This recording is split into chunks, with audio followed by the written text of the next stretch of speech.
Imagine waking up to headlines that feel like the plot of a film Rob Reiner himself might have directed. Dramatic, surreal, and devastating. But this wasn't a movie. This was real life. And for millions of fans who adored Reiner's work, from The Princess Bride to A Few Good Men, the news hit like a gut punch.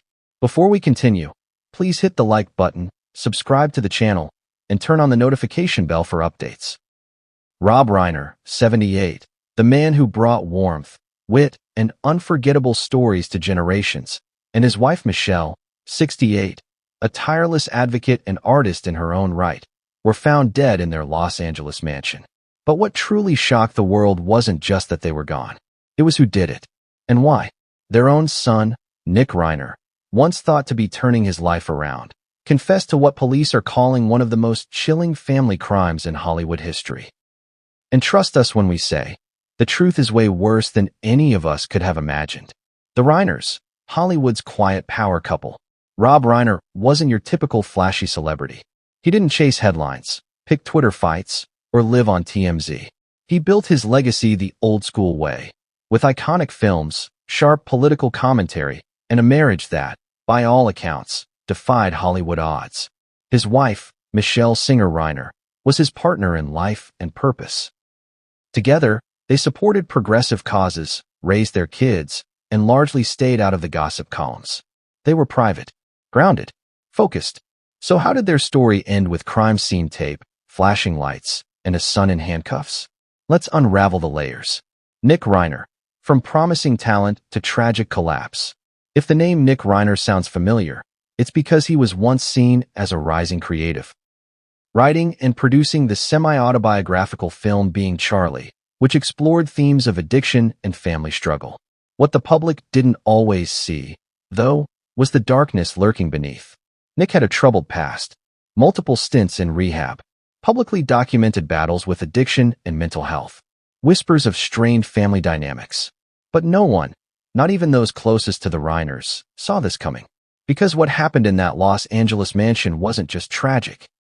It was calculated, and it all came down to one fateful weekend. The day everything unraveled. On Sunday morning, police were called to the Reiner home in Beverly Hills by a housekeeper who had just arrived for her shift. She was reportedly hysterical, screaming that they're gone, and there's blood everywhere. What she walked into was a scene straight out of a nightmare. Rob and Michelle Reiner found dead in their bed. No sign of forced entry. No missing items. Just silence. Nick Reiner, their 28-year-old son, was found sitting in the kitchen. Calm, quiet, covered in traces of what would later be identified as blood spatter. And when officers asked him what happened, he didn't run. He didn't cry. He simply said, it had to be done. What could drive a son to commit the unthinkable? This is the question that continues to haunt everyone, from fans to family to investigators. How could someone so close become so detached? Theories swirled in the hours that followed.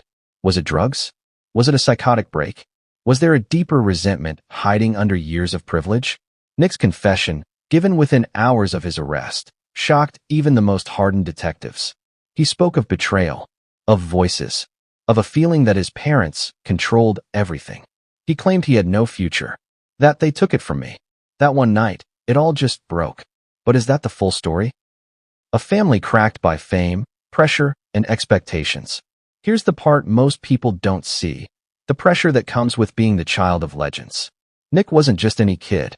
He was the son of Rob Reiner. That meant expectations, legacy, comparisons, spotlights he never asked for. And despite his early promise, Nick never quite lived up to the family name. Some say Rob was tough on him. Others say he was supportive to a fault. But what's clear is this. Nick felt trapped between a world he couldn't thrive in and parents who didn't know how to help him anymore. And instead of reaching for help, he reached for violence. The investigation, what authorities are piecing together. According to LAPD reports, the crime occurred in the early hours of Sunday. The timeline is chilling. 1:30 a.m., Rob and Michelle were last seen alive, according to private security logs. 2:15 a.m., Nick is captured on hallway security footage heading to their bedroom. 2:27 a.m., motion sensors are triggered in the master suite. 2:41 a.m., silence. By 6 a.m., the housekeeper arrived to a horror show. Police found no signs of struggle, no defensive wounds, which suggests the victims were asleep or drugged. Toxicology reports are pending, but preliminary findings indicate sedatives may have been used. If true, it means Nick planned this. He didn't snap. He calculated.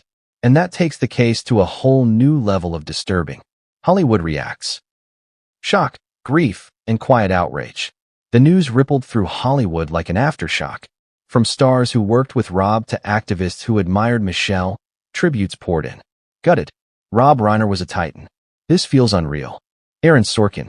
She was the kindest woman I ever met. I have no words. Shonda Rhimes. We lost two lights. And the reason is unbearable. George Clooney. But beneath the grief, there's something else bubbling. Outrage. Not at Nick alone, but at the system that failed him. The mental health crisis. The drug abuse epidemic. The stigma that kept this family, even one as powerful as the Reiners, from getting help before it was too late. What this tragedy says about mental health in America. This story isn't just about Hollywood. It's about all of us. How many families are one crisis away from collapse? How many parents are silently terrified of the child they don't know how to reach? How many people are screaming for help in ways we don't recognize? Nick Reiner's actions are inexcusable, but if we stop the story there, we miss the lesson. Because this didn't happen overnight. It built up, in silence, in shame, in shadows, until it erupted. And now two lives are lost, and one is ruined, and a nation is left wondering, how did we not see this coming? Moving forward, what we can learn from the Reiner tragedy. There's no happy ending here. No twist that redeems what happened. But there is a call to action. Because families like the Reiners, with all their wealth, access, and resources, aren't immune to collapse. If it can happen to them, it can happen to anyone. So what can we do? Talk openly about mental health. Not after tragedy, before it. Stop glamorizing the troubled genius trope. There's nothing romantic about untreated illness. Create real pathways for family interventions that don't involve shame. Listen, really listen, even when it's uncomfortable. And most importantly, stop assuming privilege means protection, because sometimes it just hides the pain better. Rob and Michelle Reiner deserved better, and so do countless others. They spent their lives telling stories, changing minds, making people laugh, cry, think, act. And in the end, they became the headline in a story they never wrote and never would have chosen. Let their legacy be more than the tragedy. Let it be the wake-up call that stops the next one. Your voice matters. So use it. If you or someone you know is struggling with mental health, substance abuse, or family conflict, don't wait. Reach out. Ask the hard questions. Have the uncomfortable conversation.